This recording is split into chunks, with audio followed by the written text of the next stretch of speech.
What up, YouTube? You're in the den with Aaron EBM. Now, we're sitting at 60 plus subscribers from last week's 30 plus subscribers. So we're making some momentum.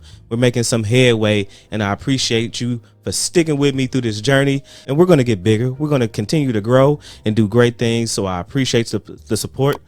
So keep it coming. I want to rewind and take a step back and talk about the shift that's going on in the Manosphere community. The back and forth conversations with Dr. Boyce Watkins, Kwame Brown, Minister Jap, and so on and so forth. What you're beginning to see is a pushback from the status quo. This is all natural when you fight and you go against the grain. You begin to see this. You begin to see it because it makes them agitated, and it puts them in a position where they don't want to be in.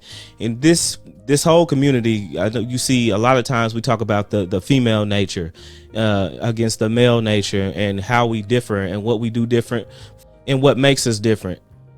And what you see now is a massive push, not just allow the mainstream media to control what we think and what we do. You get people, especially on our side, you'll hear Minister Jap call them German shepherds, attack dogs from the other side to attack us, and it usually is some of our own kind that does it. You know, we talk a lot about, you know, the white supremacy, and we talk a lot about the people that are trying to hold us down. But if you look at it, if you take a real deep and hard look at what's going on, it's always one of us to come attack the next person. It's never one of them. Not saying that systematic racism doesn't exist, because I believe remnants of that situation do exist. But more often than not, we're attacking each other. And why, if we're just talking about men and women, are they so adamant on trying to stop us from speaking? Because it goes deeper than just man and woman. It goes into financial stability. It goes into generational wealth. This is what Dr. King was talking about. He wasn't talking about wanting to hold hands and just be nice to each other and being able to attend the same parties or attend the same restaurants as our white counterparts. It was about the economic and social playing field being equal. So when you have a group of people going against the status quo of single motherhood, you know, putting off marriage into our 30s and 40s, because when that happens, you don't have a real chance getting married at 50, 40, and 50 to build that economic wealth. You have seen 30 years go by of your prime that you could have been using to be together and grow that wealth. But now you don't have that time. Now it's time, 5 or 10 years or so, you'll be ready to retire. That bulk of that income will not be there. So of course they don't want this. Of course they want women saying, you know, I'm independent. I'm going to live my best life. And then when I'm 30, 40, I can go find a man to take my hand and marry you. When you've seen the statistics from that, when you get 30, 40 years old, your chance of getting married is 20, 30%. And it's not just about marriage. Then you get the other groups saying that, oh, well, what's so important about getting married? It's not the fact of you just gaining the marriage. The fact of it is, it's the economic power that you have from being with each other. They don't want this. So that's where you get the fight back. That's where you get the Tyler Perry tropes being pushed about you know, going through everything. The man's bad and the man ain't ish. And then you wait to get married, and then you get saved by some brother that you probably would never picked in your life to come take your hand and marry you, because he'll always be there waiting in the wings to marry you. And this is just not true. The odds aren't in your favor when you wait until you're 30, 40, 50 years old to get married.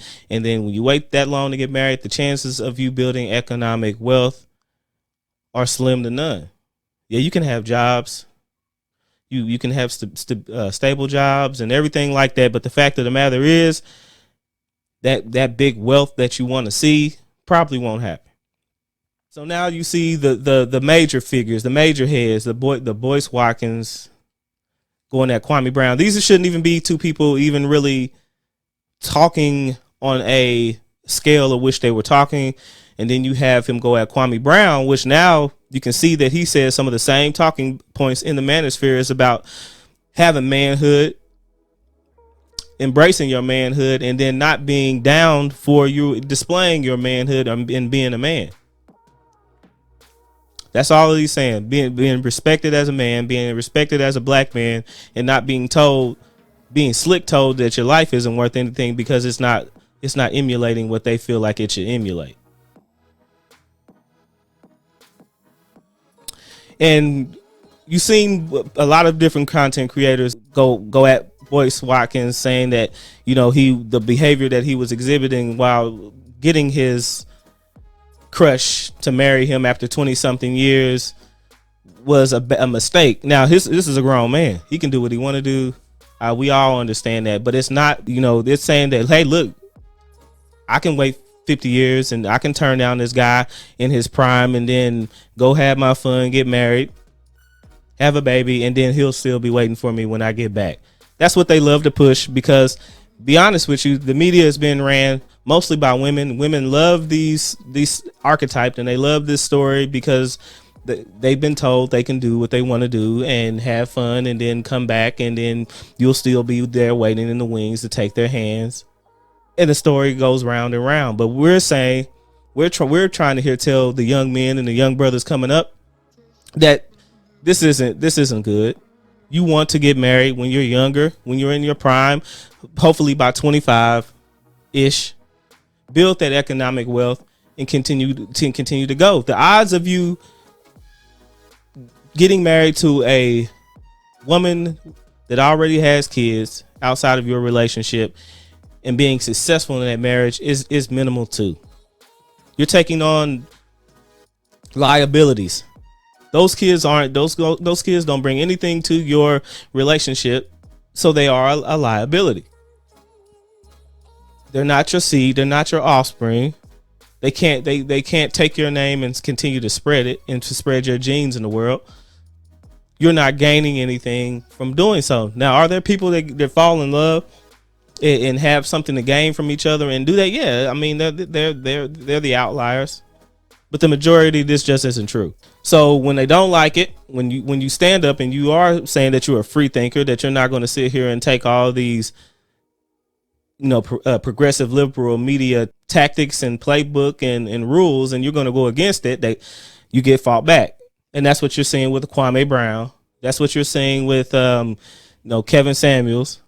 You know, if they don't like you, if they don't like what you're saying, you know, you're either homosexual or you're a misogynist and all of this. And what's the made up word that they say? The toxic masculinity.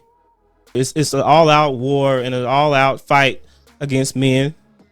But there's also a subsector that of black men which are being attacked as well. And this is what we're saying in our community, that we're not going to go for it anymore. You know, we said for years that we need to uplift each other. Black men need to take each other's wing and do better. And that's what you're seeing. And then when we do that, we're called homosexual.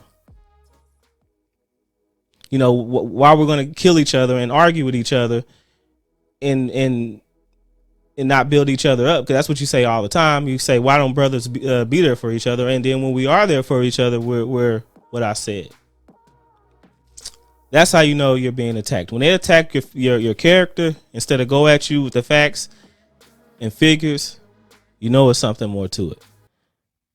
So guys, I'm gonna let that be it. This is more Memorial Day weekend, so I'll be back with some more videos. I just wanted to touch bases and say thank you for all the support. You know, doubling the subscribers in 1 week, that was a milestone for me. Let's keep it pushing. Let's keep it moving. Subscribe to the channel. If you like the content, subscribe to the channel, share it, and continue to help this channel grow and help me put out this wonderful content. Until next time, people, peace.